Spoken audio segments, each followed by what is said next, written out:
Cut பண்ணாம போக கூடாது. நம்ம போலாம் இரு. Okay. No. Okay, just Happy birthday to you. Hi hello and welcome back to my channel Mena's life style. எல்லோரும் எப்படி இருக்கீங்க? நாங்கள் எல்லாருமே ரொம்ப நல்லா இருக்கோம். நம்ம சேனலில் சப்ஸ்கிரைப் பண்ணியிருக்க சப்ஸ்கிரைபர்ஸ் எல்லாத்துக்குமே என்னோட மனமார்ந்த நன்றிகள். இப்போ தான் என்னோட சேனலில் வீடியோ ஃபஸ்ட் டைம் பார்க்குறீங்கன்னா இந்த வீடியோ ஃபுல்லாக பார்த்துட்டு பிடிச்சிருந்துச்சுன்னா மட்டுமே சப்ஸ்கிரைப் பண்ணுறதுக்கு கன்சிடர் பண்ணுங்கள். டைட்டில் அண்ட் தம்ப்நெயிலில் என்ன கொடுத்துருக்கனோ அதுதான் வீடியோவாக இருக்க போகுது. அதனால இன்ட்ரெஸ்ட் இருக்கவங்க மட்டும் தொடர்ந்து பாருங்கள். பிடிக்கலைன்னா நீங்கள் தாராளமாக ஸ்கிப் பண்ணிக்கலாம். இன்றைக்கி வீடியோவில் நிறைய மெமரிஸ் ஷேர் பண்ண போகிறேன். கூடவே பார்த்தீங்கன்னா ஒரு சிலர் கேட்டிருந்த டவுட் எல்லாத்துக்குமே ஆன்சர் பண்ணியிருக்கேன். வாரத்தில் 2 தடவை ஹேர் வாஷ் பண்ணிட்டு தான் இருக்கேன். அந்த ஹேர் ஆயில் ரெடி பண்ணியிருந்தோம் பார்த்தீங்களா, அதுதான் நான் யூஸ் பண்ணுறேன். 3 நாளைக்கு ஒரு தடவை நல்லா இந்த மாதிரி மசாஜ் பண்ணிவிட்டு தலைக்கு குளிச்சிடுறது. கண்டிப்பாக ஒரு 2-3 மாதத்துக்கு சேர்ந்தாப்பில் யூஸ் பண்ணிவிட்டு அதுக்கப்புறமா ரிசல்ட் எப்படி இருக்குன்னு உங்களோட நான் ஷேர் பண்ணிக்கிறேன். நல்லா மசாஜ் பண்ணிவிட்டு ஒரு 1/2 மணி நேரம் விட்டுட்டு அதுக்கப்புறமா என்ன ஷாம்பூ கண்டிஷனர் போடுறோமோ அதை போட்டு நம்ம ஹேர் வாஷ் பண்ணிக்க வேண்டியதுதான். ஒருவேளை நீங்கள் வீடியோ பார்க்கும்போது இடையில ஸ்டக் ஆச்சு அப்படின்னா சம் டெக்னிக்கல் இஷ்யூஸ்ங்க. நான் ஆப் வந்து அன்இன்ஸ்டால் பண்ணிட்டு திரும்பவும் இன்ஸ்டால் பண்ணி பார்த்துட்டேன். பட் என்ன ப்ராப்ளம் அப்படின்ட்டு தெரியலை. அது மட்டும் கொஞ்சம் வந்து இக்னோர் பண்ணிடுங்க. நெக்ஸ்ட் வீடியோவிலேருந்து நான் எப்படியாவது அதை கரெக்ட் பண்ணிக்கிறேன். வீடியோவில் எந்த பிரச்சனையும் இருக்காது. டிரான்சிஷன்ஸ் கொடுக்குறோம் பார்த்தீங்களா, அது மட்டும் கொஞ்சம் ஸ்மூத்தாக இல்லை, ஏன்னு தெரியலை. பட் நெக்ஸ்ட் வீடியோவிலேருந்து கண்டிப்பாக அதை நான் கரெக்ட் பண்ணிக்கிறேன். காலையில் எந்திரிச்சு பிரேக்ஃபாஸ்ட் எல்லாம் முடிச்சாச்சு. அந்த வேலையை முடிச்சுட்டு தான் ஒவ்வொரு ரூமுக்குமே ஒரு 5 நிமிஷம் ஒதுக்கிடுவேன். இப்போ பாத்ரூம்லலாம் பசங்க காலையில் எந்திரிச்சு ப்ரஷ் பண்ணியிருப்பாங்க, தண்ணி எல்லாம் அங்கங்கே சிந்தி இருக்கும். அதனால அது எல்லாத்தையுமே ஒரு 5 நிமிஷம் எடுத்துக்கிட்டோன்னா கவுண்டர்லாம் க்ளீன் பண்ணி விட்டுறலாம். அதே மாதிரி பெட்ரூமில் இருக்கிற பெட்ஷீட்டு இது எல்லாத்தையுமே அப்போவே மடித்து வச்சுருவேன். அதனால தான் வீடு எப்போ பார்த்தாலும் க்ளீனாகவே தெரியுது. ஆனால் இப்போ பாருங்கள், இந்த கிளாஸட்டை உங்களுக்கு காமிக்கிறேன். கொஞ்ச நாளாகவே இந்த குர்த்தீஸு இந்தியன் ட்ரெஸ் எல்லாம் இருக்கும் பார்த்தீங்களா, அதெல்லாம் போட்டுட்டு துவைச்சி எடுத்து என்ன பண்ணிட்டேன், எப்படியும் அயன் பண்ண தானே போகிறோம் அப்படின்ட்டு அங்கங்கே அப்படியே போட்டு வச்சுட்டேன். அதனால கிளாஸட்டே பார்க்குறதுக்கு எப்படி இருக்குன்னு பாருங்கள். அப்பத்திக்கப்போ அந்த வேலையை செஞ்சிட்டோம் அப்படின்னா அது பெரிய மலப்பாக தெரியவே தெரியாது. இந்த மாதிரி சேர்த்து வச்சு செய்யும்போது தான் ஐயோ இது எப்படா நம்ம க்ளீன் பண்ணி முடிப்போம் அப்படிங்கிற ஒரு ஃபீல் வருது. இந்த ரூமுக்குள்ளே வரும்போதே எனக்கு ஏண்டா வர்றோம் அப்படிங்கிற மாதிரி தாங்க இருக்குது. சீக்கிரமாக இது எல்லாத்தையும் கிளியர் பண்ணி திரும்பவும் கரெக்டாக அடுக்கி எடுத்து வைக்கணும். அதுவும் முகில் ஸ்கூல் ஸ்டார்ட் ஆகிறதுக்குள்ளே இந்த கிளாஸட்டை நான் ரெடி பண்ணணும். ஏன்னா எந்த துணி எங்கே இருக்குது அப்படின்னு எனக்கே வந்து கண்டுபிடிக்கிறதுக்கு கொஞ்சம் கஷ்டமாக தான் இருக்குது. ஏன்னா ஒரு சிலது இன்னும் லாண்ட்ரியில் இருக்குது, ஒரு சிலது இன்னும் அயன் பண்ணாமல் இருக்குது. முகிலோட ஸ்கூல் ஸ்டார்ட் ஆகிறதுக்கு முன்னாடி அவன் ட்ரெஸ் எல்லாம் கரெக்டாக எடுத்து வைக்கணும். ஏன்னா காலையில் நேரத்தில் என்னை டிஸ்டர்ப் பண்ணவே மாட்டான். அவனாக வந்து அன்னைக்கு என்ன ட்ரெஸ் போடணுமோ பார்த்து அழகாக எடுத்து போட்டுட்டு வந்துடுவான். அதுக்கு நான் ப்ராப்பராக அவனோடது எல்லாத்தையும் அடுக்கி எடுத்து வைக்கணும். அதனால இந்த வாரம் கொஞ்சம் நேரம் ஒதுக்கி இந்த கிளாஸட்டை தான் நான் ரெடி பண்ண போகிறேன். ஆனால் இன்னைக்கு இதெல்லாம் கொஞ்சம் அயன் பண்ணி மட்டும் எடுத்து வச்சிடலாம் அப்படிங்கிறதுக்காக நான் துவைச்சி வச்ச ட்ரெஸ் எல்லாத்தையுமே எடுத்துக்கிட்டு இருக்கேன். ஒரு சிலதெல்லாம் அப்படியே திருப்பாமையே இருக்கும். ஏன்னா அயன் பண்ணும்போது மேக்ஸி கவுன்லாம் இருக்குது பார்த்தீங்களா, அதெல்லாம் காட்டன் துணி வந்து உள்ள லைனிங்காக கொடுத்துருப்பாங்க. அந்த காட்டன் துணியை தான் ஃபஸ்ட்டு நம்ம அயன் பண்ணுற மாதிரி இருக்கும். துவைச்சதுக்கப்புறமா அந்த காட்டன் லைனிங் இருக்குது பார்த்தீங்களா, அது மடமடன்னு தூக்கிட்டு இருக்கும். அதனால உள் பக்கமாக திருப்பி ஒரு தடவை அயன் பண்ணிவிட்டு அதுக்கப்புறம் மறுபடியும் வெளியில் அயன் பண்ணிட்டேன்னா அந்த கவுன் போடும்போது பார்க்குறக்கு ஒரு நீட்டாக தெரியும், அங்கங்கே தூக்கிட்டு இருக்காது. ஆனால் குர்த்தியெல்லாம் வழக்கம் போல் ஒரே தடவையில் வெளிப்பக்கம் மட்டும் அயன் பண்ணிட்டோன்னா வேலை முடிஞ்சுது. ஆனால் கண்டிப்பாக இந்த அயன் பண்ணுற வேலை போர் அடிக்க தான் செய்யும். ஏதாவது எனக்கு பிடிச்ச பாட்டு போட்டு கேட்டுக்கிட்டே அந்த வேலையை பார்த்து முடிச்சிடுவேன். ஒரே நாளில் கண்டிப்பாக செய்யவே முடியாதுங்க. ஏன்னா பசங்களை வச்சுக்கிட்டு இப்போ அயன் பாக்ஸ் எடுத்துட்டேன் அப்படின்னா பசங்க பக்கத்தில் வராமல் நான் பார்த்துக்கணும். அவங்க 2 பேரும் லிவிங் ரூமில் விளையாண்டுக்கிட்டு இருக்காங்க. கொஞ்ச நேரம் தான், எப்போ பஞ்சாயத்து அப்படின்ட்டு வருவாங்கன்னே தெரியாது. அதனால எவ்வளோ நேரம் கிடைக்குதோ அதுக்குள்ளே எத்தனை துணி அயன் பண்ண முடியுமோ பண்ணிக்குவேன். பண்ணும்போதுமே இந்த மாதிரி ஏதாவது பாட்டோ இல்லை பிடிச்ச வீடியோவோ போட்டு நான் பார்ப்பேன். இப்போது டவுட்ஸுக்கு வந்துடுவோம். முதல் டவுட் என்னென்னா, இன்ஸ்டாகிராம் பார்க்குறவங்களா இருந்தால் கண்டிப்பாக உங்களுக்கு தெரிஞ்சிருக்கும். இன்ஸ்டா ஸ்டோரிஸ் வந்து நான் டெய்லியுமே போஸ்ட் பண்ணுவேன். அதில் கண்டிப்பாக ஒரு பாட்டு இருக்கும். அந்த பாட்டுமே பழைய பாட்டாக தான் இருக்குமே தவிர ரீசன்ட் ஹிட்ஸ் வந்து அதிகமாக நான் வைக்கவே மாட்டேன். லேட் 80s 90s அதுக்கப்புறம் ஏர்லி 2000 இந்த ஹிட்ஸ் தான் அதிகமாக நான் வைப்பேன். இது எல்லாமே என்னோடய ஃபேவரட் சாங் கலெக்ஷன்ஸ் தான். என்னோடய பிளேலிஸ்ட் வந்துட்டு ஷேர் பண்ணுங்கள் அப்படின்னு சொல்லி கூட அவங்க கேட்டிருந்தாங்க. அவங்க ஐடியில் ஒர்க் பண்ணுறாங்களாம், பெங்களூரில் இருக்காங்களாம். ஊருக்கு வரும்போதும் போகும்போதும் பஸ்ஸில் எனக்கு ட்ராவல் கம்பேனியன் அப்படின்னாவே சாங்ஸ் மட்டும்தாங்க்கா, உங்களோட பிளேலிஸ்ட் வந்து எனக்கு ரொம்ப பிடிச்சிருக்கு அப்படின்னு சொல்லி என்கிட்ட நான் கூட சில ஹிட்ஸ் எல்லாம் வந்துட்டு அவங்களுக்கு சொல்லியிருந்தேன். இந்த மியூசிக் டைரக்டர்ஸோட ஹிட்ஸ் எல்லாம் எனக்கு பிடிக்கும் அப்படின்னு சொல்லி அவங்களுக்கு நான் சொல்லியிருந்தேன். அவங்க கேட்டிருந்தாங்க, அவங்க மட்டும் இல்லை, ஒரு சிலர் கேட்டிருந்தாங்க. அதனால தான் சொல்கிறேன்.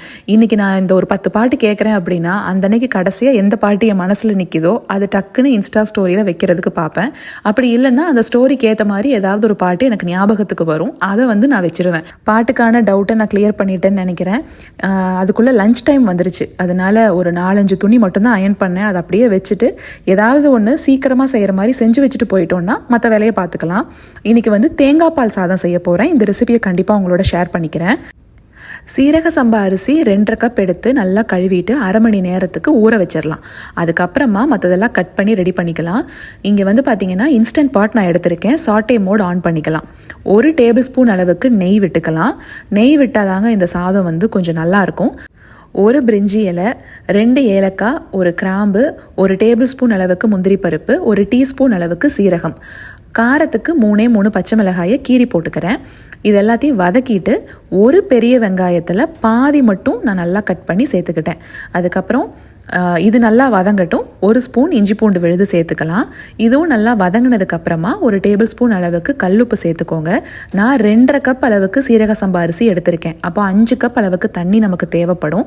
நான் 3 கப் தேங்காய் பால் சேர்த்துட்டு மீதிக்கு நான் தண்ணி தான் சேர்க்க போகிறேன். அதுலேயும் கடைசியாக அந்த கப்பில் நான் ஊற்றும்போது ஒரு 2 டேபிள் ஸ்பூன் அளவுக்கு தண்ணியை நிப்பாட்டிட்டு தான் சேர்க்குறேன். சீரக சம்பா, பாஸ்மதி எது எடுத்தாலும் கரெக்டாக அப்படியே எக்ஸாக்ட் அளவு இருக்கும் பார்த்தீங்களா, அந்த அளவுக்கு ஒரு 2 டேபிள் ஸ்பூன் தண்ணியை மட்டும் கம்மி பண்ணிக்கோங்க. ஆனால் மறந்துடாதீங்க, அரிசி 1/2 மணி நேரமாவது ஊறி இருக்கணும். அந்த மாதிரி இருக்கிற டைமில் தான் இந்த 2 டேபிள் ஸ்பூன் தண்ணியை நீங்கள் கம்மி பண்ணணும். உங்களுக்கு சாதம் வந்து நல்லா உதிரி உதிரியாக கிடைக்கும்.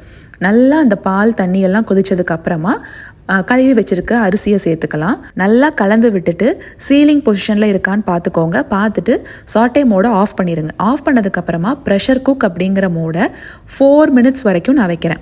இதுக்கு மேலே வேண்டாம். சீரக சம்பா அரிசினா மேக்ஸிமம் 5 நிமிஷம் வைங்க. அதுக்கு மேலே போச்சுன்னா குழஞ்சு போயிடும் சாதம். அதனால நான் 4 தான் வைப்பேன். வச்சுட்டு உங்களுக்கு லோ ப்ரெஷர் போகும்போதே நான் ஆஃப் பண்ணிடுவேன். ஆஃப் பண்ணிவிட்டு கொஞ்சம் நேரத்துக்கு விட்டுருவேன். தானாகவே ப்ரெஷர் வந்து ரிலீஸ் ஆகிற வரைக்கும். அதுக்கப்புறம் நம்ம ஓப்பன் பண்ணி பார்த்துக்கலாம். அதுக்குள்ளே இங்கே பார்த்தீங்கன்னா முந்தின நாள் நைட்டே சிக்கனை வந்து மேரினேட் பண்ணி உள்ளே எடுத்து வச்சுருந்தேன். இதில் ஒன்றுமே சேர்க்கலைங்க. இஞ்சி பூண்டு பேஸ்ட்டு, மிளகாத்தூள், மல்லித்தூள், கொஞ்சமாக உப்பு, அதுக்கப்புறம் தயிர் வந்து 1 டேபிள் ஸ்பூன் அளவுக்கு சேர்த்து பெரட்டி எடுத்து வச்சுருந்தேன். இப்போது இங்கே எண்ணெயில் வெங்காயம், தக்காளி, கருவேப்பிலை, இந்த தக்காளி வெங்காயத்துக்கு மட்டும் உப்பு சேர்த்துக்கோங்க. இஞ்சி பூண்டு பேஸ்ட்டு வேண்டாம், ஏன்னா அந்த சிக்கன்லேயே மேரினேட் பண்ணி நம்ம வச்சுருப்போம். அவ்வளவுதான். இங்கே அது வந்து குக் ஆகிட்டு இருக்கட்டும். அதுக்குள்ளே இங்கே ப்ரெஷர் வந்து ரிலீஸ் ஆயிருச்சு. இப்போ ஓப்பன் பண்ணி பார்த்தோம் அப்படின்னா சாதம் வந்து உதிரி உதிரியாக அதே சமயத்தில் நல்லா வெந்தும் இருக்கும். இப்போ நீங்கள் குக்கரில் வைக்கிற மாதிரி இருந்தால் நீங்கள் சீரக சம்பா அரிசி சேர்க்குறீங்க இல்லையா, கண்டிப்பாக லைட்டாக அடிப்பிடிக்கிற மாதிரி இருக்கும். அதனால ஒரு மீடியம் ஃப்ளேம்லேயே வச்சு நீங்கள் சமைச்சிக்கோங்க. ஒரு 2 விசில், அதுக்கு மேலே விட வேண்டாம். பாஸ்மதி அரிசியாக இருந்துச்சு அப்படின்னாலும் தண்ணி அளவெல்லாம் அதே தாங்க. ஆனால் ஒரே 1 விசில் மட்டும் விட்டுட்டு இறக்கிடுங்க. சிக்கனை மேரினேட் பண்ணுற வேலை மட்டும்தாங்க. முந்தின நாள் பண்ணலாம் கூட அரிசி ஊறுறதுக்குள்ளே அந்த மேரினேஷனை கூட நம்ம பண்ணி வச்சிடலாம். அந்த சிக்கன் கிரேவிக்கு நீங்கள் வெங்காயம், தக்காளி கூட சேர்க்கணும்னு அவசியமே இல்லை. ஒரு பக்கம் குக்கரில் இந்த சாதத்தை ரெடி பண்ணிவிட்டு இன்னொரு பக்கம் வெறும் எண்ணெயை மட்டுமே சூடுபடுத்தி நம்ம சிக்கன் மேரினேட் பண்ணியிருக்கோம் இல்லையா, அதை அப்படியே உள்ளே போட்டு நம்ம கிரேவியாக செஞ்சுக்கலாம். அவசர சிக்கன் அப்படின்னு சொல்லி ஏற்கனவே நான் ஷேர் பண்ணியிருக்கேன் இந்த சிக்கன் ரெசிபி. அதோட லிங்கை வேணும்னா நான் பின்டு கமெண்ட்ஸில் கொடுத்துட்றேன். நான் ஒரு பெரிய வெங்காயம் எடுத்தேன் இல்லைங்களா அந்த தேங்காய் பால் சாதத்துக்கு, அதில் மீதி 1/2 வெங்காயம் இருந்துச்சு. அதை ஏன் வேஸ்ட் பண்ணணும் அப்படிங்கிறதுக்காக தான் அதை கட் பண்ணி இந்த கிரேவியில் சேர்த்தனே ஒழிய நான் டக்குன்னு செய்யணும் அப்படின்னா வெங்காயம், தக்காளி எல்லாம் சேர்க்கவே மாட்டேன். இது 2ம் சேர்த்து சாப்பிடும்போது அடிச்சுக்கவே முடியாது. செம்ம சூப்பராக இருக்கும். கண்டிப்பாக ஒரு நாள் செஞ்சு பார்த்துட்டு எனக்கு கமெண்ட் பண்ணுங்கள். தேங்காய் பால் சாதம் நீங்கள் ஸ்கூல் லஞ்சுக்கு கூட தாராளமாக கொடுத்து விடலாம். பசங்களுக்கும் ரொம்ப பிடிக்கும். இப்போது மெயின் கண்டென்ட் ஆஃப் த வீடியோக்கு வந்துடலாம். இந்த பழைய ட்ரெஸ்ஸஸ் எல்லாம் இருந்துச்சு அப்படின்னு ஷார்ட்ஸில் சொன்னேன் பார்த்தீங்களா, அதெல்லாம் ஒவ்வொன்றா எடுத்து போட்டு பார்த்துட்டு இருந்தேன்.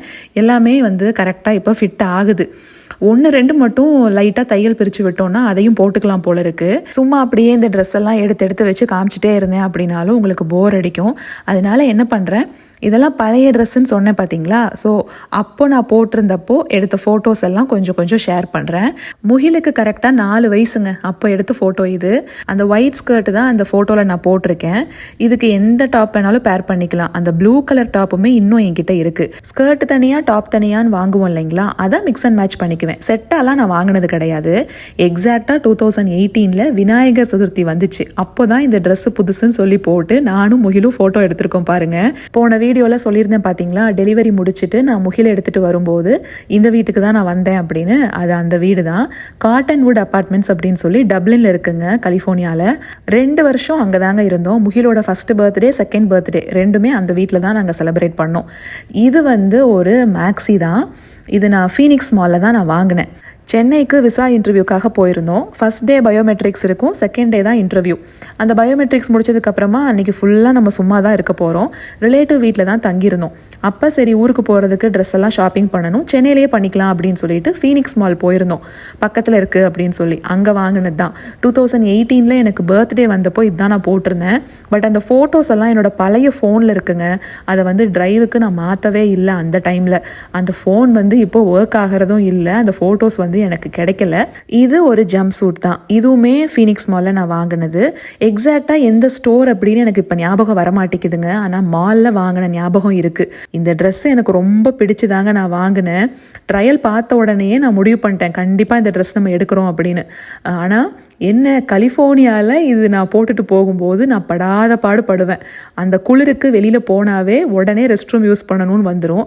இது ஜம்ப் சூட் வேறு, அதனால ஏண்டா போட்டுட்டு போகணும் அப்படிங்கிற மாதிரியே தான் இருக்கும். இங்கே டெக்ஸஸ் வந்ததுக்கப்புறமா இது நான் போடவே இல்லைங்க. மேபி இந்த டெக்ஸஸ் வெதருக்கு நான் ட்ரை பண்ணி பார்க்கணும். இது வந்து எங்கள் அம்மாவோட சாரீ. இது நான் மெட்டர்னிட்டி கவுனாக நான் ஸ்டிச் பண்ணி கொண்டு வந்திருந்தேன். இது நீங்கள் பழைய வீடியோஸ் பார்த்துருந்தீங்கன்னா தெரிஞ்சிருக்கும். என்னோடய டெலிவரி ஸ்டோரி அப்படின்ட்டு நான் சொல்லும்போது இந்த ட்ரெஸ் போட்டு தான் நான் பேசியிருந்திருப்பேன். அதில் எடுத்த ஒரு ஃபோட்டோ வந்து ஷேர் பண்ணுறேன். முகிலோட பர்த்டேக்கு 5th பர்த்டே வந்துச்சுங்க. அப்போது வந்துட்டு கரெக்டாக டியூ டேட் வந்துட்டு நெருங்கிருச்சு. 10 நாள் தான் இருக்குது. அப்போ கரெக்டாக அவனோட பர்த்டே. ஏதாவது ஒரு தீமில் டெக்கரேஷன் பண்ணிவிட்டு 3 பேரும் ஒரே கலர் ட்ரெஸ் தான் முடிஞ்ச வரைக்கும் போடுவோம். முகிலோட 5th பர்த்டே அப்போது எடுத்த ஃபோட்டோ இது. அப்போ வந்து இந்த சூப்பர் விங்ஸ் தீம் தான் கேட்டிருந்தான்னு சொல்லிட்டு அதுதான் பண்ணியிருந்தேன். August 28 அவனுக்கு பர்த்டே. September 7 எழில்குட்டி பிறந்துட்டார். இந்த கவுன் வந்து எனக்கு ரொம்ப ஃபேவரெட்டுங்க. இந்த ஃபோட்டோவில் இருக்கிறது வந்து முகிலோட 2nd பர்த்டேக்கு நான் போட்டிருக்கேன். ஆனால் இந்த ட்ரெஸ்ஸு எதுக்கு வாங்கினேன் அப்படின்னு பார்த்தீங்கன்னா, என் பெரியம்மா பொண்ணோட ரிசப்ஷனுக்காக நான் வாங்கினது. அப்போது நான் அவினாசியில் இருந்தேன். பக்கத்தில் தானே திருப்பூரில் சிவா டெக்ஸ்டைல்ஸ்னு ஒரு கடை இருக்குது, நிறைய பேருக்கு தெரிஞ்சிருக்கும். அங்கே போய் தான் அவசரமாக லாஸ்ட் மினிட்ல ஷாப்பிங் பண்ணோம். அப்போது இன்ஸ்டாகிராம் பேஜஸ் எல்லாம் நிறையா இல்லைங்க. அப்படியே இருந்தாலும் இந்த மாதிரி கவுன்ஸ் எல்லாம் வந்துட்டு அப்போ சேல் பண்ணாங்களான்னு எனக்கு சுத்தமாக ஐடியா இல்லை. கடையில் தான் போய் வாங்கணும். அப்படி போய் பார்த்து வாங்கி அப்போதைக்கு எனக்கு சரியாக தான் இருந்துச்சு. ஸ்லீவ் மட்டும் அட்டாச் பண்ணிக்கிட்டோம் அங்கேயே. ஆனால் முகிலோட 2nd பர்த்டே வரும்போது பார்த்தீங்கன்னா கொஞ்சம் லூஸ் ஆயிடுச்சு, நல்லா இழைச்சிட்டேன். அதனால அப்போது இந்த இடத்துல மட்டும் இந்த மாதிரி ஒரு டாட் வைக்கிற மாதிரி எனக்கு பிடிச்சு கொடுத்தாங்க. சைடில் பிடிச்சா நல்லா இருக்காது ஷேப்பு அப்படின்னு சொல்லி சென்டரில் இந்த மாதிரி எனக்கு பிடிச்சு கொடுத்தாங்க. இப்போ அநேகமாக அதை எடுக்கணும்னு நினைக்கிறேன். இது அனார்கலி. அந்த டைம்லலாம் அனார்கலி பயங்கர ஃபேமஸ் இல்லைங்களா. அப்போது நிறைய எடுத்து வச்சுருந்தேன். இதெல்லாம் கல்யாணத்துக்கு முன்னாடி எடுத்தது, அதனால இதோட ஃபோட்டோ எனக்கு கிடைக்கல. ஆனால் ஒரு ஃபோட்டோ என்கிட்ட இருக்குங்க, ஒயிட் கலர் அனார்கலி. அது இப்போவுமே நான் வச்சுருக்கேன். அது வந்து பார்த்திங்கன்னா நம்ம வீடு தான், பழனியில் நம்ம வீட்டுக்கு முன்னாடி எடுத்தது. பொண்ணு பார்க்குறக்கெல்லாம் ஃபோட்டோஸ் நிறையா தேவைப்படும்னு சொல்லி எடுத்தது. கொஞ்சம் காமெடியாக தான் இருக்கும், சிரிக்க வேண்டாம். பட் இந்த ஃபோட்டோ வந்து என் வீட்டுக்காரருக்கு அனுப்பலை, வேற ஒரு ஃபோட்டோ தான் அனுப்புனாங்க. இது நம்ம வீடு தாங்க. அந்த காம்பவுண்டு மட்டும் நல்லா நோட்டீஸ் பண்ணிக்கோங்க எப்படி இருக்குன்னு. அத்தனை செடி கொடி வச்சுருந்தோம். இப்போ ஃபோட்டோ எடுக்கும்போது கூட பாதியை எடுத்துட்டோம். ஏன்னா அந்த காம்பவுண்டு வந்து கீழே விழற அளவுக்கு தண்ணி ஊறி ஒரு மாதிரி ஆயிடுச்சு.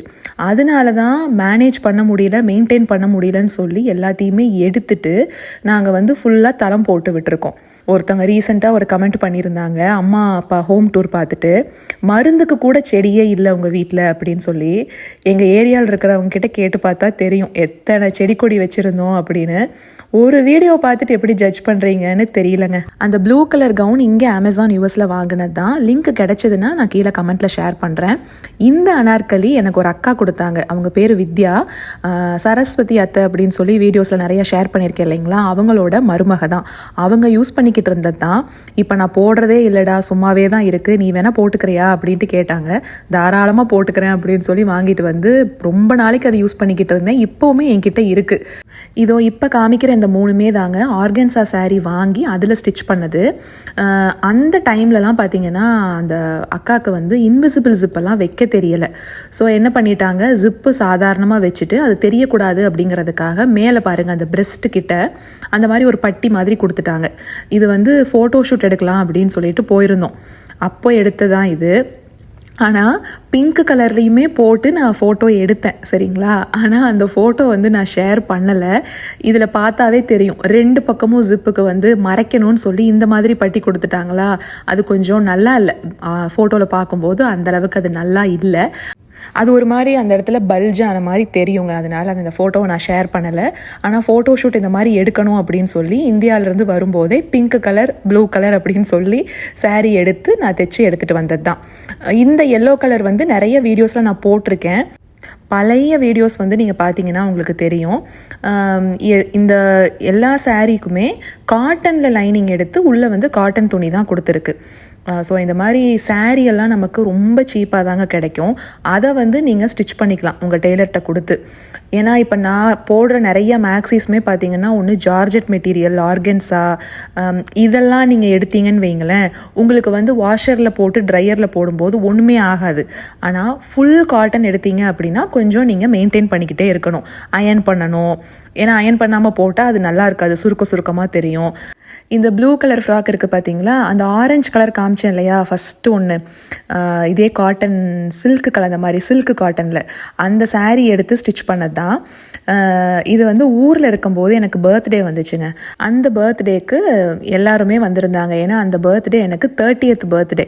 ஸோ எல்லாருமே உடுமலையிலேருந்து 2 மாமா வீடும் வந்திருந்தாங்க. வந்து செலிப்ரேட் பண்ணோம். அம்மா என்ன பண்ணிட்டாங்க, அதுக்கு முன்னாடி தான் கீழே விழுந்து கால் ஃப்ராக்சர் ஆயிருச்சு. ஏற்கனவே அந்த கால் வலியாக தான் இருந்தது. சர்ஜரி பண்ணணும்னு வேற டாக்டர் சொல்லியிருந்தாரு. கரெக்டாக அதே காலில் அடிப்படவும் என்ன பண்ணுறதுனே எங்களுக்கு தெரியலை. நான் வேற ப்ரெக்னென்ட்டாக இருக்கேன் அப்படிங்கிறதுனால அம்மாவுக்கு இன்னும் கவலை. நான் உன்னை பார்த்துக்கணும் அப்படின்னா இப்போ நீ என்ன பார்த்துக்கிற மாதிரி ஆயிடுச்சு அப்படின்னு. எந்த பர்த்டேக்குமே அங்கே நாங்கள் இருக்க மாட்டோம் இல்லைங்களா, இங்கே தான் இருக்கிற மாதிரி இருக்கும். கரெக்டாக அந்த வருஷம் அமைஞ்சு வரவும் கண்டிப்பாக செலிப்ரேட் பண்ணணும். அதுவும் 30th பர்த்டே அப்படிங்கிறப்ப நீ ப்ரெக்னெண்ட்டாக வேற இருக்க அப்படின்னு சொல்லி என் தம்பி தான் பிடிவாதமாக செலிப்ரேட் பண்ணணும் அப்படின்னு சொல்லிட்டு எல்லாரையும் வர வச்சு செலிப்ரேட் பண்ணாங்க. ஸோ அதெல்லாம் மெமரிஸ். இந்த பிங்க் கலருமே ஒரு சாரீ தாங்க, சாரியில் ஸ்டிச் பண்ணது தான். இது வந்து எங்கள் அம்மாவோட சாரீ, ஒரு ஆர்கன்ஸா சாரீ தான். ஃபால் சீசன் சூப்பராக இருக்குங்க இங்கே. அந்த டைமில் நாங்கள் ஃபோட்டோ ஷூட் பண்ணோம். இந்த மாதிரி ஃப்ளாரல் டிசைன்ஸ்லாம் நீங்கள் எடுத்துக்கிட்டிங்கன்னா ஃபால் சீசன் அப்போ அட்டகாசமாக இருக்கும் ஃபோட்டோஸ்க்கெல்லாம். இது வந்து ஒரு கோட் மாடல் கவுன் மாதிரி. அந்த கோட்டை நம்ம ரிமூவ் பண்ணி ஸ்லீவ்லெஸ்ஸாக கூட யூஸ் பண்ணிக்கலாம். இது வந்து முகிலோட 3rd பர்த்டே. ஐஎம்டின்னு ஒரு அப்பார்ட்மெண்ட் இருக்குது ப்ளசன்டனில். அங்கே நாங்கள் ஒரு வருஷம் இருந்தோம் கோவிட் டைமில். கோவிட் டைம் அப்படிங்கிறதுனால வெளியில் எங்கேயுமே போக முடியாது. இந்த லான் தான் எங்களுக்கு எல்லாமே. ஏன்னா இந்த வீட்டுக்கு முன்னாடியே அந்த லான் இருக்கும். கீழே அந்த இலையெல்லாம் பார்த்தீங்கன்னா ஃபால் சீசனுக்கு விழுந்திருக்கு. அது கரெக்டாக எங்கள் ட்ரெஸ்ஸுக்கு மேட்ச் ஆகவும் சூப்பராக இருந்தது அந்த ஃபோட்டோஸ்க்கு. இதில் நான் போட்டிருக்கிறதுமே எங்கள் அம்மாவோட சாரீ தாங்க. காட்டன் டைப்பில் இருக்கிற சாரியெல்லாம் ஒரு கட்டத்துக்கு மேலே அம்மா கட்டவே மாட்டேன்ட்டாங்க, நிப்பாட்டிட்டாங்க. அது எனக்கு ஒரு மாதிரியாக இருக்குது கட்டுறதுக்கு அப்படின்னு சொல்லி சும்மாவே தான் வச்சுருந்தாங்க. அப்போ அவங்களாம் சொன்னது தான், நீ கவுனெல்லாம் மெட்டர்னிட்டி கவுன் வாங்கணும்னு சொல்கிறல்ல, பேசாமல் என்னோட பழைய சாரீ இருக்குல்ல அதை எடுத்தே நீ தைச்சிக்கோ அப்படின்னு சொல்லி அவங்க கொடுத்தது தான் எல்லாமே. இது எங்கள் மாமா வீடு தான்.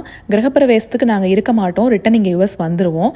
அதுவும் இல்லாமல் மாதம்லாம் கரெக்டாக வரல அப்படின்னு சொல்லி முன்னாடியே சின்ன பூஜை மாதிரி வீட்டில் வச்சுருந்தாங்கன்ட்டு போயிருந்தப்போ எடுத்த வீடியோ இது. இந்த பிளாக் ட்ரெஸ் வந்து தைச்சது கிடையாதுங்க, ரெடிமேடாக கடையில் வாங்கினது தான். உடுமலையா கோயம்புத்தூரான எனக்கு ஞாபகம் இல்லை. வீட்டில் ஒரு ஃபேமிலி ஃபோட்டோ கூட இல்லை, ஃப்ரேம் போட்டு வைக்கணும், ஏதாவது ஃபோட்டோ எடுத்து அனுப்புங்கன்னு வீட்டில் சொல்லியிருந்தாங்கன்ட்டு ஒரே கலரில் போட்டு ஃபோட்டோ ஷூட் பண்ணியிருந்தோம். எங்கள் ஃப்ரெண்டு ஃபேமிலி தான் கேமராலாம் கொண்டு வந்து எங்களுக்கு பண்ணி கொடுத்தாங்க. இந்த கவுன் சென்னை போத்தீஸில் வாங்கினது ஒரு 350 இருக்கும்னு நினைக்கிறேங்க. முன்னாடி நிறைய குமிச்சு வச்சுருந்தாங்க, அதில் பிடிச்ச கலராக ஒன்று பார்த்து எடுத்தேன்.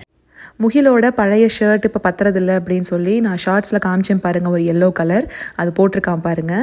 இதுவும் ஒரு பர்த்டே தான் முகிலோடது. சூப்பர் ஹீரோஸ் பிடிக்கும் அப்படின்ட்டு சொல்லிட்டு இருப்பான் அப்போல்லாம். அதனால அவெஞ்சர்ஸ் தீமில் டெக்கார் பண்ணியிருந்தோம். தலை பொங்கல்லேருந்து எந்த பொங்கலுமே நாங்கள் கல்யாணத்துக்கு அப்புறமா சேர்ந்து அங்கே ஊரில் கொண்டாடினதே கிடையாது, இங்கேயே தான் இருப்போம். கரெக்டாக ஒரு பொங்கல் ஒட்டி நாங்கள் போனோம் கோவிட் முடிஞ்சு. ஆனால் போய் இறங்கின உடனே செகண்ட் ப்ரெக்னன்சி கன்ஃபார்ம் ஆயிடுச்சு. அப்போது சாரீ எல்லாம் கட்டுறதுக்கு ஒரு மாதிரி கஷ்டமாக இருக்குது அப்படின்னு சொல்லவும் அப்பா அம்மா அங்கே பழனியில் மந்திரி சில்க்ஸில் தான் அந்த கவுன் எடுத்துகிட்டு வந்து கொடுத்தாங்க. ஒரு கிரே, ஒரு ப்ரௌன், லைட் ப்ரௌன் மாதிரி. இது முகிலுங்க, முகிலோட ஃபஸ்ட்டு பர்த்டே அப்போது நாங்கள் எடுத்த ஒரு வீடியோ. எப்படி இருக்கான்னு பாருங்கள். அந்த குர்த்தி பாருங்கள், அந்த ரெட் கலர் குர்த்தி நான் ஷார்ட்ஸில் காமிச்சேன் பார்த்தீங்களா, அதுதான் நான் போட்டிருக்கேன் அந்த பர்த்டே செலிப்ரேஷனில்.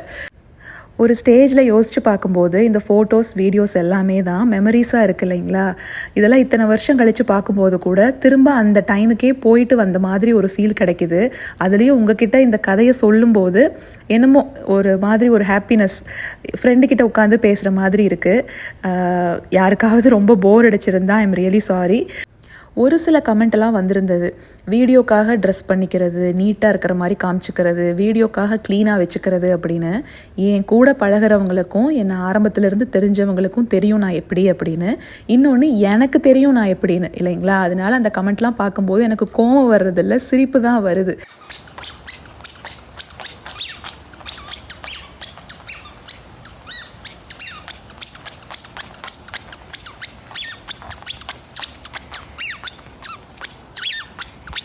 இது முகில் குட்டி. நடக்க ஆரம்பித்த உடனே இந்த செருப்பு வாங்கி கொடுத்தாங்க பாருங்கள் வீட்டில். அதை போட்டுக்கிட்டு சக்கு சக்கு சக்கு சக்குன்னு நடந்து தள்ளிக்கிட்டே தான் இருப்பார். இதில் போட்டிருக்க ஸ்கர்ட் அண்ட் டாப்பு கூட இன்னமும் நான் வச்சுருக்கேன். அந்த ஸ்கர்ட் வந்து டெனிம் ஸ்கர்ட்டு தாங்க. கண்டிப்பாக ஒரு நாள் நான் வீடியோவில் காமிக்கிறேன், மறந்துட்டேன் வீடியோ எடுக்கிறதுக்கு. அதனால் ட்ரெஸ்ஸிங் அப்படிங்கிறது வந்து ஆரம்பத்திலேருந்து நான் எப்படி இருக்கேனோ அதே மாதிரி தான் இப்போ இருக்கேன். வீடியோக்காகவோ ஃபேக்காவோ நான் என்னை மாற்றிக்கிறேன் அப்படின்னா என்னைக்காவது ஒரு நாள் குட்டு வெளிப்பட்டுரும், அது வந்து தெரிஞ்சு போயிடும். ரொம்ப நாளைக்கெல்லாம் அந்த ஃபேக்கை வந்து மெயின்டைன் பண்ணவே முடியாது. அதனால் ஹோம் மேக்கர்ஸ் அப்படின்னாவே இந்த மாதிரி ட்ரெஸ் பண்ணிக்கக்கூடாது. ஒரு நைட்டி போட்டுட்டு நீ வேலை செஞ்சால் அது யதார்த்தம். நீ இந்த மாதிரி ட்ரெஸ் எல்லாம் பண்ணிக்கிட்டு நீ வீடியோ முன்னாடி நடிக்கிற அப்படின்னா தப்பு என்கிட்ட இல்லை, உங்ககிட்ட தான் இருக்குது. ஏன்னா ஹோம் மேக்கர்ஸ் அப்படிங்கிறவங்களும் ப்ரெசன்டபுளாக இருக்கலாம், தப்பே கிடையாது. அதுதான் அவங்களுக்கு பிடிச்சிருக்கு அப்படின்னா அவங்க பிடிச்ச மாதிரி இருந்துட்டு போகட்டுமே, அதில் உங்களுக்கு என்ன வருத்தம்னு எனக்கு தெரியலை. இப்போவுமே எந்த ட்ரெஸ் போட்டாலும் நைட்டி போட்டுட்டு தூங்குற பழக்கம் எனக்கும் இருக்குது. நைட்டிஸும் என்கிட்ட நிறைய கலெக்ஷன்ஸ் இருக்குங்க. ஆனால் அதுக்காக நாள் முழுக்க அதே தான் போட்டுக்கணும், அப்படி தான் நம்ம இருக்கணும் அப்படின்னு எந்த கட்டாயமும் இல்லையே. இன்னொன்று, இத்தனை காசை கொண்டு போய் கொடுத்து பார்த்து நேரத்தை செலவழித்து ஒவ்வொரு ட்ரெஸ்ஸாக நம்ம வாங்கி வச்சு அது எங்கேயாவது போனால் போட்டுக்கலாம், எப்போயாவது போனால் போட்டுக்கலாம் அப்படிங்கிறதுக்காகவா சேர்த்து வைக்கிறோம். இருக்கிற டைமை எப்படி என்ஜாய் பண்ணணுமோ அந்த மாதிரி என்ஜாய் பண்ணிட்டு போயிடணுங்க. அதை விட்டுட்டு அதுக்கு ஒரு நாள் வரும், நட்சத்திரம் வரும் அப்படிலாம் பார்த்துக்கிட்டு உட்காந்துருந்தோன்னு வைங்களேன், அது வந்து வராமையே கூட போகலாம். உங்கள் லைஃப், உங்கள் மணி, நீங்கள் எப்படி என்ஜாய் பண்ணணுமோ அதை நீங்கள் தான் டிசைட் பண்ணணும். இது வந்து ஹேர் க்ரீமுங்க, ஃபினிஷிங் ஹேர் க்ரீம் அப்படின்னு சொல்லுவாங்க. இந்த நிறைய பேபி ஹேர்ஸ் எல்லாம் இருக்கும் பார்த்தீங்களா. இது வந்து எந்த கலரில் இருக்குதுன்னு காமிச்சிடுறேன். பார்க்கறக்கு மஸ்காரா மாதிரியே தெரியும், ஆனால் கருப்பு கலர்லலாம் இருக்காது. இந்த மாதிரி இந்த ஹேர் சீரமெல்லாம் வரும் பார்த்தீங்களா, அந்த மாதிரி ஒரு கன்சிஸ்டன்சியில் தான் இருக்கும். இதுலேயே வந்து உங்களுக்கு டை டைப்லேயும் இருக்குது. இந்த க்ரே ஹேர்ஸ்லாம் இருந்துச்சு அப்படின்னா பிளாக் கலர்லேயும் கிடைக்கும், இந்த ரூட் டச் அப்படின்னு சொல்லுவாங்க. ஆனால் நான் வந்துட்டு இந்த மாதிரி ஹேர் க்ரீம் தான் யூஸ் பண்ணுறேன். எப்படி முடி இருக்குன்னு மட்டும் பார்த்துக்கோங்க. வெளியில் போயிட்டு வந்தோம், முகிலோட சாக்கர் கிளாஸில் ஒரு பேரண்ட்ஸ் மீட்டிங் இருந்துச்சு அப்படின்னு சொல்லி. அதனால உங்களுக்கு நான் வந்த உடனே செஞ்சு காட்டுறேன். வீட்டில் இருக்கேன் அப்படின்னா இந்த எண்ணெயே நம்ம தேய்ச்சிக்கலாம், அந்த எண்ணெயும் கொஞ்சம் நேரத்தில் நான் காமிக்கிறேன். மற்றபடி வெளியில் போகிறோம், எண்ணெய் வலியாமல் இருக்கணும், அதே சமயத்தில் இந்த பேபி ஹேர்ஸ் பறக்கிற முடியெல்லாம் கொஞ்சம் அடங்கணும் அப்படின்னா இந்த மாதிரி இருக்குது. இது வாங்கி தான் யூஸ் பண்ணணும் அப்படின்லாம் கிடையாதுங்க. ஆனால் இந்த மாதிரியும் ப்ராடக்ட் இருக்குது அப்படிங்கிறத உங்களோட நான் ஷேர் பண்ணிக்கிறேன். ஸ்கூல் படிக்கும்போது, காலேஜ் படிக்கும்போதெல்லாம் பஸ்ஸு, ஆட்டோ நிறைய போவோம் இல்லைங்களா நம்ம ஊரில். ஒரு இடத்துக்கு போய் இறங்குறதுக்கு வரைக்கும் பார்த்திங்கன்னா வீட்டிலேருந்து கிளம்பும்போது குஷி பின்ன அந்த கிளிப்பு இந்த கிளிப்புன்னு எல்லாம் போட்டு இழுத்து குத்திட்டு ஏறி உட்காந்தாலும் போய் இறங்குற இடத்துல சூறக்காத்த போல வராடா அப்படிங்கிற மாதிரி ஒரு லுக்கில் தான் போய் இறங்குவேன். ஃபுல்லாக பறந்து வெளியில் வந்திருக்கோம். அப்போல்லாம் இந்த மாதிரி ப்ராடக்டெல்லாம் இருந்துச்சா இல்லை இருந்தும் நமக்கெல்லாம் தெரியாமல் போச்சா அப்படின்னு தெரில. இதுதான் நான் ஃபஸ்ட்டு யூஸ் பண்ண ப்ராடக்ட்டு. தீந்து போயிடுச்சு, சுத்தமாக காலி. அதனால தான் இப்போ இது வாங்கினேன். இந்த மாதிரி வேக்ஸ் ஸ்டிக்குமே இருக்குங்க. இது ரொம்ப நாளைக்கு முன்னாடி நான் வாங்கினது. ஆனால் எனக்கு இதில் பெருசாக உடன்பாடு இல்லை. ஏன்னா அப்போதைக்கு அதெல்லாம் அடங்கின மாதிரி இருக்குது. ஆனால் கொஞ்ச நேரத்துலேயே முடியெல்லாம் ரொம்ப ட்ரையாக ரஃப்பாக ஃபீல் ஆகுது. மேலே தொட்டோம் அப்படின்னாவே பரப்பரன்னு இருக்குது. அதனால தான் நான் வந்து இந்த ஹேர் க்ரீம் யூஸ் பண்ணிக்கிட்டு இருக்கேன். இந்த மாதிரி avocado oil, grape seed oil, almond oil அப்படின்னு சொல்லி லைட் வெயிட் ஆயில், அதாவது பிசுபிசுப்பு தன்மை இல்லாமல் எண்ணெய் நிறையா இருக்குது. அந்த மாதிரி எண்ணெய் கூட நம்ம தேய்ச்சி தலை சீவிட்டோம் அப்படின்னா அந்த பேபி ஹேர்ஸ் எல்லாம் அவங்களுக்கு நல்லா டேம் ஆயிரும். உங்களுக்கு வெளியில் வந்து பறக்காது. ஆனால் வீட்டில் இருக்கும்போது தான் அந்த எண்ணெயெல்லாம் நான் வச்சுக்குவேன். வெளியில் எங்கேயாவது போகிறேன் அப்படின்னா அந்த ஹேர் க்ரீம் வந்து நான் யூஸ் பண்ணிக்குவேன். சாக்கர் மீட்டிங்க்கு போயிட்டு வந்தோம், சரியான வெயில். போயிட்டு வந்த உடனே என்ன ரொட்டீன் நான் ஃபாலோ பண்ணுறேன் அப்படின்னு சொல்லிடுறேன். இந்த ஸ்கின் கிளென்சர் தான் யூஸ் பண்ணுறேன், செட்டாஃபிலோடது. அதே செட்டாஃபிலோட மாய்ஸ்சரைசிங் லோஷன் தான் நான் போடுறேன். மற்றபடி வேறு எதுவுமே நான் ஸ்கின்னுக்கு நான் போடுறதே கிடையாதுங்க. இப்போ மட்டும் இல்லை, ஒரு 8 வருஷமாகவே இது 2 மட்டும் தான் நான் யூஸ் பண்ணுறேன். கல்யாணத்துக்கு முன்னாடியெல்லாம் அம்மா அது கூட என்னை யூஸ் பண்ண விட்டதே கிடையாது. அந்த பச்சைப்பயிறு மாவு இருக்கு இல்லைங்களா, அது மட்டும்தான் ஃபேஸ்க்கு நான் போட்டு முகம் கழுவுவேன். ஹாஸ்டலுக்குமே பெரிய டப்பாவாக எடுத்துகிட்டு போய் வச்சுக்குவேன். எந்த க்ரீமோ எந்த லோஷனோ நான் போட்டதே இல்லை. என்னோடய ஸ்கின்னுக்கு இதுதான் சூட் ஆகுது. இது மட்டும்தான் நான் யூஸ் பண்ணுறேன். இன்னொன்று, ஒரு ஃப்ரெண்ட்லி அட்வைஸாக என்ன சொல்லுவேன் அப்படின்னா, நீங்கள் ஸ்கின் கேரெல்லாம் ஃபாலோ பண்ணுங்கள், அது உங்களோட சாய்ஸ் தான். அதுக்காக நிறைய ப்ராடக்ட்ஸை ஃபேஸ்க்கு போட்டுக்கிட்டே இருக்க வேண்டாம் அப்படின்னு தான் சொல்கிறேன்.